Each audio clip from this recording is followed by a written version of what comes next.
hell does Spellbound come out your mouth? You was better off saying you wrote Tales from the Crack Side, get it? DMX dissed K-Solo on a track called Get At Me, Dog.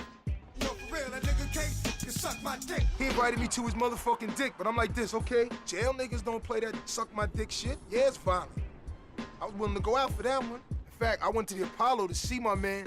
When they was doing 3-2-1, I just wanted to talk to him. He hollering like a bitch, get a gun, because he didn't want to confront me, you know what I'm saying? Because I just wanted to talk to him, basically, you know, because he was talking all that suck my dick shit. I wanted to come to his face and actually show him how we suck dick, you know what I mean? And he didn't want to step to me like a man, so I know, you know what I'm saying, either the crack wasn't talking that day or he's just straight pussy. He didn't want to see me.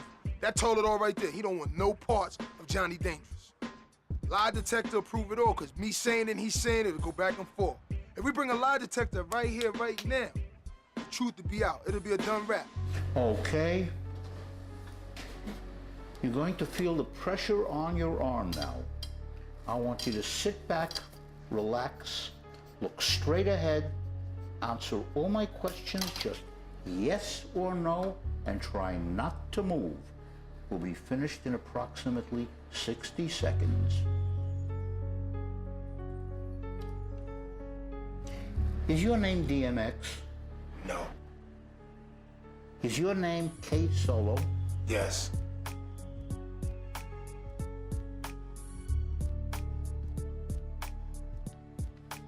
AKA Ray Solo?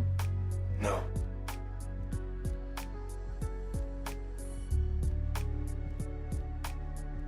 Are you a rap artist? Yes.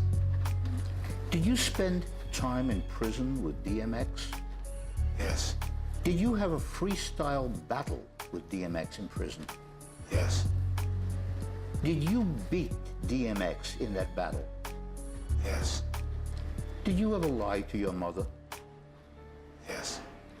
Did you write the rhyme Spellbound? Yes. Did DMX write any of the lyrics of Spellbound? No.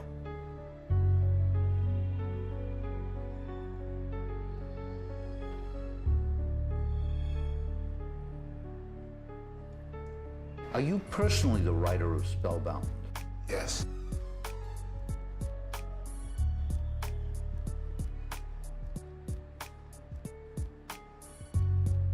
Have you just told me the truth in all the questions you answered? Yes. Did you purposely lie to me on any of the questions? No.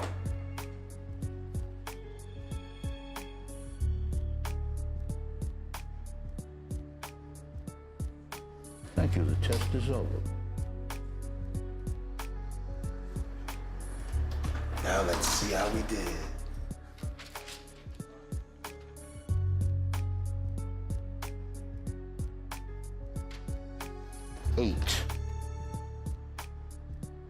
Did DMX write any of the lyrics for Spellbound? I'd say there is a slight reaction on that portion of it. Yo, this is crazy. But I'm saying, truthfully, he didn't write nothing no part of Spellbound. As I say, this isn't the bottom line definition. And did DMX write any of the lyrics of Spellbound? Now, if I were to look at this chart, I'd say that one was not truthful.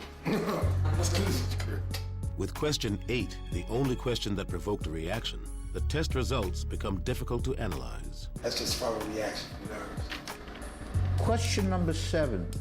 Did you write the theme for Spellbound? Came out truthful. 8.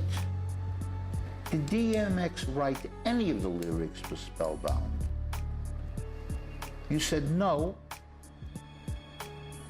and there's a doubt in that, as far as not being truthful. So I said yes, I got one, and I lost the other one, okay?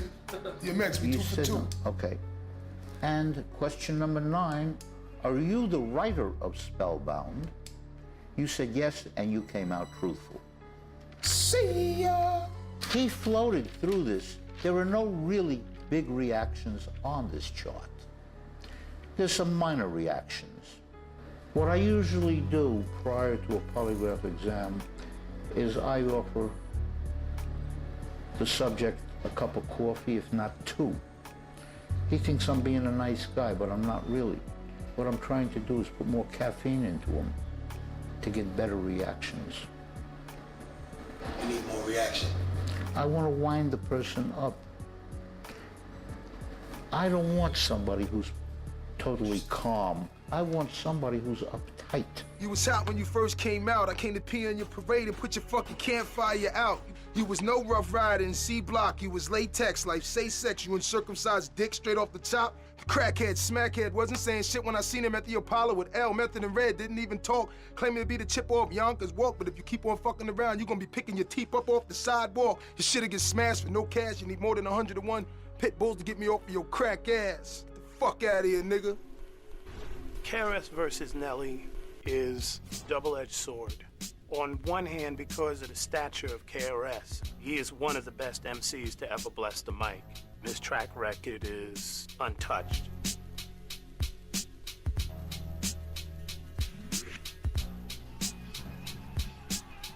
He comes from the battle. That's where KRS originated. When he came with Criminal Minded, he had the theme song to my life. For instance, when he dissed PM Dawn, I mean, they're not like gangster rappers and probably not even a threat. But I mean, he showed up and he rolled, he rolled Big Homie off the stage and took over the show. KRS-One would mop the floor with Nelly. KRS was looking at a situation where I think he was feeling disrespected, not just by Nelly, but by, we're talking about a whole generation of fans that have come up over the past 4 or 5 years and have become acclimated to hip-hop via commercial TV and radio. To deal with a generation of people who will look at you and not even care, that's gotta hurt. I heard Dougie Fresh ain't nobody. I heard Chuck D ain't nobody. I've been hearing this. But then it came to me. The idea that I can be old, or Big Daddy Kane, or Chuck D could be old, and somehow we're not relevant. That somehow, because my career is 16 years, that you look down on that. You don't aspire to do that yourself or outdo me. On number 1, Nelly's track on 2001's Training Day soundtrack. Nelly lashed out at his critics, including heads and fellow MCs who weren't giving him respect. Tired of people judging what's real hip-hop. Half the time, it be them niggas who fucking album flop. You know, boat done sank and it ain't left the dock. Come on, man, cause I'm hot. Just mad cause he not. Ironically, the title number 1 is incredibly similar to the title of KRS-One's song entitled I'm Still Number 1, in which 22-year-old KRS-One defiantly served hip-hop legend Melly Mel. You know what you need to learn? Old school artists don't always burn. You're just another rapper who's had his turn. Now it's my turn. I said, 50 years down the line, you can start this. Cause we'll be the old school artists. And even in that time, I'll say a rhyme, a brand new style, ruthless and wild. Running around, spending money, having fun. Cause even then, I'm still number one. Battle over.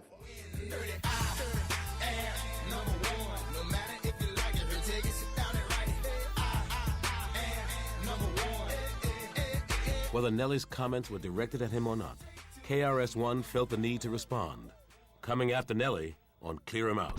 You tired of me saying what's real hip-hop? Well, I'm tired of you biting my shit to go pop. You think I care if you platinum? Where I come from, we be slapping them. The place where I'm coming from is I never said anything about the man. I had nothing but the utmost respect for the man. Like I said, the man paved the way for me to be here. But in return, though, you know what I'm saying, you can't slap me and not expect me to slap you back. Nelly slapped back in his verse on the remix of Beanie Siegel's Rock the Mic. Like, hey, no one here even said your name. Oh, you really feeling guilty about something, man. Sad to see he really just want just one more hit. Chris is going to win no matter what. That's how most people would look at it. And when you're in that situation, all it takes for that person is to have one good shot or one good cap or even stand up to you, and it gets weighed differently. You get Nelly fans going, ooh, you know, he just clowned Chris. Oh, you so old, you need a rapping pension. He wants to take my Rock the Mic remix like he's going to answer that. No, that was an answer for what you did. That's not an attack. You know what I'm saying? That was you first. You know what I'm saying? And the Rock the Mic remix, that ain't a song, fam. That was 4 bars. I spit 4, 5, 6 bars about you. You know what I'm saying? That's not a whole song. That ain't even how I do my song. But I make sure when I do a song, it's gonna bang nationwide. It's gonna bang in the clubs, so he gonna always hear it. It ain't gonna be no mixtape song. It's gonna be something people gonna love, and they gonna play it to where his ears gonna hurt. Around the country, they would just play Nelly's record, including Nelly's diss to KRS-One, where he calls them an old man and tells them to get off the mic, and never play Chris's record at all. And then you have DJs on the air that don't even have that sense of history to even put it in a proper context. One context might be that commercial radio creates a lopsided battlefield that might be compared to a moment in battling history. When DJs battled at parties in the 70s, no one would share sound systems. This typically meant that whoever had the biggest system won, because he was all anyone could hear. There'd be 6 different groups on the bill, and everybody got to bring their sound system. I battled Bambaataa in '77 in the PAL with my little bullshit sound system, so all we got to do is be heard. That was the problem half the time. Hell, I love L. I love Rakim. You know what I'm saying? Maybe because I wasn't listening to him. So that means I'm not a hip-hop head. I'm not a hip-hop fan or nothing like that. Not, oh, we got to worship and praise KRS because he got 10 albums out. No, but you can't diss him either. No, fam, this game was here before you. You wasn't the first one to make a hip-hop album. You know what I'm saying? If you ask me, he's hypocritical. Everybody in the whole industry knows there's 2 rules to hip-hop. It's something where he thinks like he makes the rules, or he sets and tells what is and what's not. Rule number 4080, record company people are shady. Rule number 4081, don't battle KRS-One. You know, when he first came out, he was Boogie Down Productions, We'll Always Get Paid. You know what I'm saying? Him and Scholar Rock, we is the super hoe. You know what I'm saying? What, it was a hip-hop when you did it then? So it's not hip-hop when I do it now? Don't think you even gonna try to battle me lyric for lyric MC. Why? That's how you got on. That's the same theory you was throwing off. You know what I'm saying? Why that dang? Somebody at Universal should have told Nelly. Did you say KRS?